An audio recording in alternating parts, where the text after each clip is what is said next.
on va ouvrir du coup cet item qui est sorti, il est sorti il y a quoi, il y a un an et demi. C'était un deck 2 joueurs, je l'ai jamais ouvert. Je sais que dedans il y a Zeus en super je crois.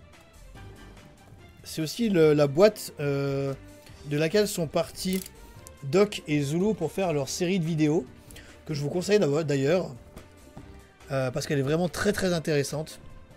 J'aime beaucoup ce concept, j'aimerais vraiment arriver à pouvoir le faire. Oh, ultra d'abord, pas super. C'est un deck pour vous apprendre à jouer en fait. Donc l'objectif c'est de ne pas mélanger. Il faut pas mélanger le deck. Il faut pas mélanger les decks, il faut vraiment les mettre face verso comme ils se trouvent dans la boîte. Et en fait ça permet tout simplement d'apprendre les règles, les invocations de fusion et tout. En suivant justement tout le petit livre. Il y a un joueur X et un joueur S. S pour synchro, X pour Xyz du coup. Et en fait, ça permet, en suivant la règle, d'apprendre tout simplement à jouer au jeu de cartes Yu-Gi-Oh! C'est un très bon concept. Et en fait, ce serait bien si je pense qu'ils faisaient ça au moins une fois chaque année. Ça pourrait être pas mal pour expliquer du coup, clairement comment jouer au jeu pour au moins arriver à rentrer. Parce que je trouve que Yu-Gi-Oh! En 2025... En gros, t'as un deck de perdants et un gagnant prédéfini. Ouais, c'est ça. Mais c'est ultra dur de rentrer en 2025 dans Yu-Gi-Oh! Et je pense que c'est vraiment quelque chose qu'il faut exploiter encore plus. Et je pense que c'est des très bons produits. D'un, pour les collectionneurs, et de deux, possiblement pour les gens qui veulent commencer. Bon, par contre, il faut peut-être mettre des cartes un peu plus intéressantes pour tous les joueurs. Parce que c'est bien quand on veut commencer, mais quand on veut continuer à jouer, c'est pas non plus incroyable. Joueur S, piocher une carte, épée de révélation de la lumière, on va garder ça pour plus tard. C'est vrai, c'est qu'ils te mettent ce que t'es censé piocher. Joueur X, une grande attaque arrive. Activez la carte piège bouclier drainant, elle va stopper l'attaque et vous gagnerez 3100 LP, car c'est l'attaque actuelle d'Impachi. Mais c'est pas mal le concept en vrai. Joueur X, à vous. À vous de piocher. Vous avez pioché la magie 1000 couteaux, qui doit être combiné avec Magicien Sombre. Vous pourrez l'utiliser sur l'un des monstres de joueur S. Mais votre Magicien Sombre devrait être capable de les détruire. Alors, gardons-la pour plus tard. Ouais, mais TDH avec des lampes PTT. Ouais, j'avoue. Bah, au moins un. Hein. Ce serait bien au moins d'apprendre. Joueur X, vous êtes maintenant face à 2 monstres de niveau élevé à cause d'apprentis joueurs de flûte. Mais c'est toujours votre tour. Alors, occupons-nous de cela. En vrai, le concept est ultra bien. C'est ultra bien fait, je trouve. Vraiment, c'est ultra bien fait. Joueur X vient de piocher une autre piège. Mais celle-ci a le symbole infini. C'est une carte piège continue. Continuons avec Magicien Sombre. Attaquez et détruisez le monstre de joueur S. Joueur S, c'est le moment qu'on attendait pour activer Force de Miroir Violente et renvoyer le monstre de joueur X à la main. Magicien Sombre et Ninja Blanc retournent directement dans la main de joueur X. C'est trop stylé en vrai. Le concept est ouf. Le concept est vraiment incroyable, je trouve. Lorsque vous invoquez spécialement un monstre, il doit toujours être face recto, sauf si la carte indique que vous pouvez l'invoquer face verso. En vrai, c'est trop stylé ce qu'ils ont fait. J'aime vraiment beaucoup. Extra deck. Synchro, Xyz, fusion, lien pendule. Non inclus dans ces decks. Voilà, par exemple, on peut faire un nouveau... Ouais, le carnet est très bien fait. Mais voilà, par contre, il pourrait pouvoir faire la même chose avec genre fusion et lien, par exemple. Comment invoquer par synchronisation? Attends, ils apprennent ça à la fin du livre. Passons à la pratique et utilisons les monstres de votre extra deck maintenant. Joueur S, piochez votre prochaine carte. C'est un synthoniseur. Vous pouvez donc invoquer par synchronisation. C'est bien parce qu'en fait, ils le font dans l'ordre. Mais vraiment, je trouve ça incroyable. Hein. Joueur S, vous avez toujours Corbeau DD dans votre main. Comme il a un effet rapide, vous pouvez l'utiliser durant le tour de joueur X. Héritier talentueux a une deuxième compétence qu'il peut utiliser à tout moment depuis le cimetière. Occupez-vous-en. Dévoissez Corbeau DD et bannissez Héritier talentueux de joueur X. Depuis le cimetière. Mettez-le sur le côté à l'écart du duel. Pas mal, pas mal. Hein. Joueur S vient de piocher Visa Starfrost. Du coup, c'est qui gagne? C'est joueur X ou joueur S?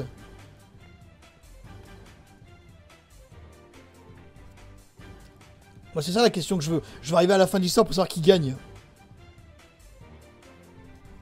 On arrive à la fin. Changer de journaliste, machin. Ah, à mon avis... Place à une bataille de géants. Chaque joueur a des monstres de 3000 attaques en jeu. Prime Heart Management peut attaquer 2 fois par tour. Zeus a un effet rapide. Ah, donc à la fin, on arrive avec les 2 boss monsters, quoi. Zeus a un effet qui peut détacher 2 matériels et envoyer tous les monstres. Une fois par tour, lorsque une autre carte de joueur X est détruite, joueur X peut attacher un matériel à Zeus depuis la main, deck ou extra deck. Là, il y a 6400 pour Zeus et 6000 pour Visa Starfrost. Joueur S pioche fissure. Cette carte magique détruit le monstre sur le terrain avec la plus faible attaque. Donc Chiron. Oh non, mince. Vous devez éliminer Chiron afin que Zeus devienne le monstre avec la plus faible attaque pour que Fissure puisse le détruire. Oh, Zeus qui s'est fait anéantir par une fissure, le pauvre. Ah merde, c'est fini. Qui gagne du coup? C'est toujours le tour de joueur S. Alors passez la main phase 2 et jouez Fissure pour détruire Zeus. Comme Zeus a 2 matériels, vous avez encore le temps d'activer son effet rapide. C'est ce qu'on appelle une chaîne. Zeus nettoie encore une fois le terrain et envoie Visa Starfrost au cimetière, mais il est ensuite détruit par Fissure. Le terrain est vide, mais chacun de vous a encore une carte en main. C'est la fin de ce duel d'apprentissage. J'espère que vous êtes bien amusés. Ah, ça termine pas en fait. Oh non, il n'y a pas de perdant, pas de gagnant. Genre ça termine sur un 6000, 6450. Juste on a tué Zeus et voilà. Ah bah d'accord, bah super.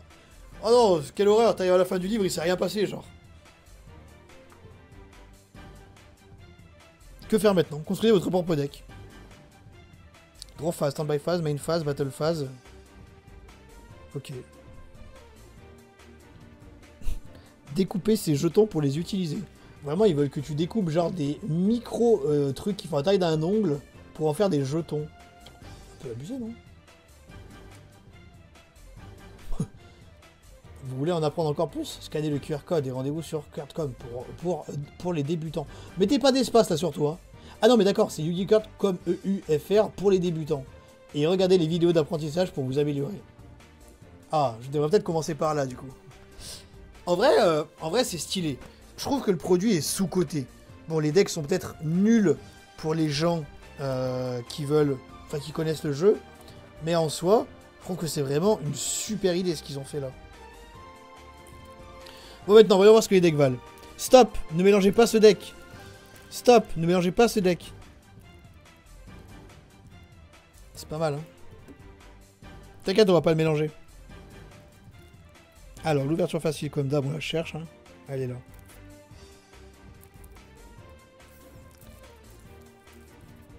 Est-ce que c'est une vraie ouverture facile? Non, toujours pas. Ok, donc nous avons Zeus, du coup. Castle en ultra, c'est pas mal, hein. Numéro 20, Giga Brillant. Deigusto en ultra. Tigre féroce Monghu. Le courtier ésotérique. Dessinatrice d'étoiles. Rayon nocturne.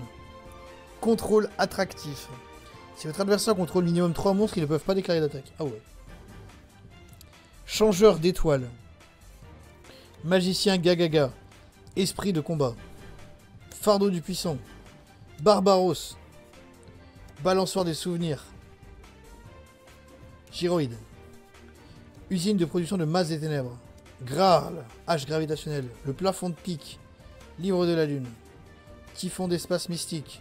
Soldat pingouin. Oh, le soldat pingouin. Quelle carte à l'époque où tu pouvais genre le protéger, tu le flippais, tu remontais un monstre adverse et tu le remontais lui et tu le remontais face cachée. Trop fort le soldat pingouin. Magicien de la foi.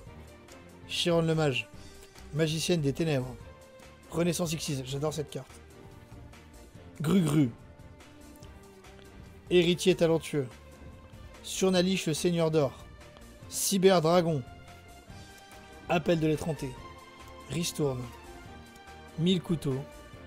Ninja blanc. Bouclier drainant. Entrée interdite. Transaction. Spadassin vengeur. Ojama jaune. Magicien sombre. Drago lapin. C'est moche. Lagine, le génie mystique de la lampe. Soldat géant de pierre. Chevalier de l'arène. Et... mettez ces cartes de côté face verso. Dans la bande dessinée, vous êtes joueur X.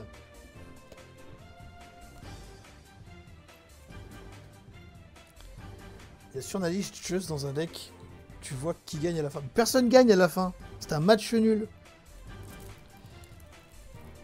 Du coup, problème résolu. Enfin, c'est pas un match nul, mais le duel se termine par il se passe rien.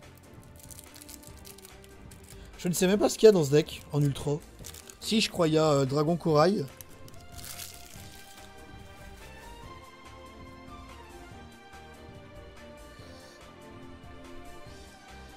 Prime Heart Managem. Tank Fracas. Ah ouais, il y a Tank Fracas dedans. Rhino Sabre déchaîné. Le Dragon Corail. Et le Sergent Stygien. Oui, bon, d'accord. Vu comme ça. Retour au front. Intrépide Managem. Cyclone Galactique. Unité de ravitaillement. Roi Fantôme Hybride. Vive la liberté. Lorsqu'un monstre que vous contrôlez est détruit au combat et envoyé au cimetière, ciblez 2 monstres face recto sur le terrain, mélangez les cibles dans le deck. Cadeau d'éléphant blanc. C'est ça! La carte que je disais la dernière fois dans le set de Zulu, que je cherchais comment elle s'appelait. C'est le cadeau de l'éléphant blanc. Envoyez un monstre normal face recto et piocher 2 cartes. Je me rappelle plus c'était quoi la carte qui te permettait d'envoyer un monstre normal au cimetière et de piocher 2. C'était le cadeau de l'éléphant blanc. Armure de puissance. Diapason des ténèbres. Hérisson à boulon. Soldat de carte. Mobius. Puissance de mage. Cylindre magique. Masque du maudit. Kunai avec chaîne, mais l'artwork officiel. Trou noir. Le masque des ténèbres. Fissure. Oh, la légendaire fissure qui a tué Zeus. Diapason magnétique. Intrépide Managem. Visa Starfrost. Uvu à boucle obsédé. Corbeau Dédé. Il y a Corbeau Dédé pour gérer sur Nalish. Mais vu qu'on dit de l'utiliser sur un vieux héritage talentueux. Code à usage unique. Le guerrier réincarné. Voiture carte D. Bouc émissaire.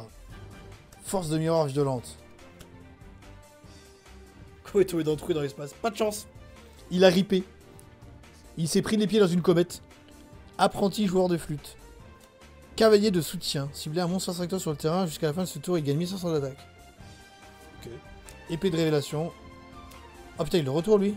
Claymo Solaïs là. Gilgard. Ojama vert. Ryuran. Qu'est-ce qu'il fout là lui? Araignée lanceuse. Putain, mais les monstres de merde. Là, les deux, vraiment, deux monstres de merde. Hein. OMG. 2500 de défense. 1, 2, 3, 4, 5, 6. OMG, 7 niveau 7. Ça peut rentrer dans un deck Kashtira Regenesis. Esprit de la harpe. Impachi. Et Sparkman, héros élémentaire. Ah, voilà. Plus comme ça. À ouvrir du coup cette magnifique chose qu'est la ruée du quart de siècle que j'ai acheté à Micromania. J'ai fait un tour, je me suis dit vas-y, je me fais un petit plaisir. Donc du coup Micromania c'est 21,99, donc 22 € les 3 boosters, ça fait environ 7 € et quelques le booster. Ça reste dans les prix corrects. Il n'y a rien réellement que je veux. On va juste espérer potentiellement dans ces 3 boosters avoir eh bien, un artwork alternatif en QCR. Et puis advienne que pourra. Hein.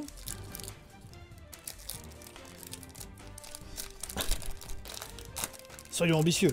Soyons ambitieux. Alors, nous avons... Oh, ça commence si mal. Tigre de clair de lune. Je regarde juste si la carte elle est abîmée ou pas. Non. Platinium. Live jumelle Kill. Collector chambre Dragonirène. C'est la première chambre que j'ouvre d'un booster et qu'on ne m'a pas taxé.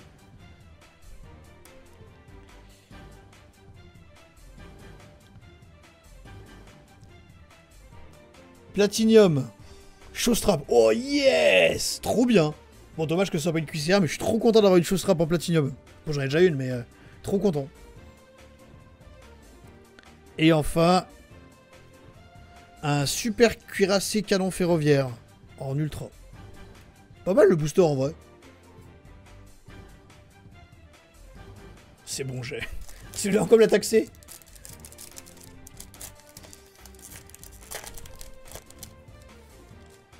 Ok. Deuxième booster. Météonis Dritron. Platinium. Electromite Métalphose lourd. Bah cool, je l'avais pas dans mes collections de cartes bannies. DM c'est Dark Magician. Hein. Graveur en secrète.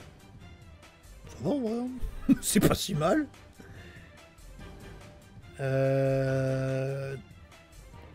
Wesh, mais c'est quoi ce booster? Typhon en ultra. Incroyable ce booster.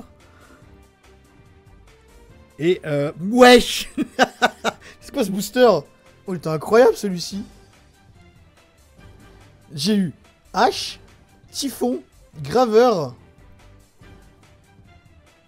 Sacré booster. Hein. On va y voir les codes après. Je pense que le booster il a potentiellement remboursé le tripack. Hein.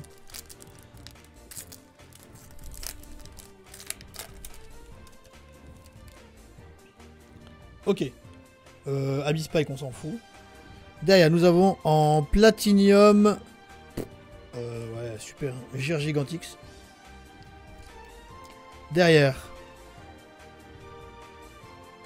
Parfum clair de lune en secrète. Aether, le monarque céleste. Et un autre graveur. Ah bah, j'ai eu plus de graveurs dans ces 3 boosters que dans toutes mes displays ouvertes. 0 QC. Ouais, mais ça va en vrai. En vrai, ça va. Je vais pas me plaindre.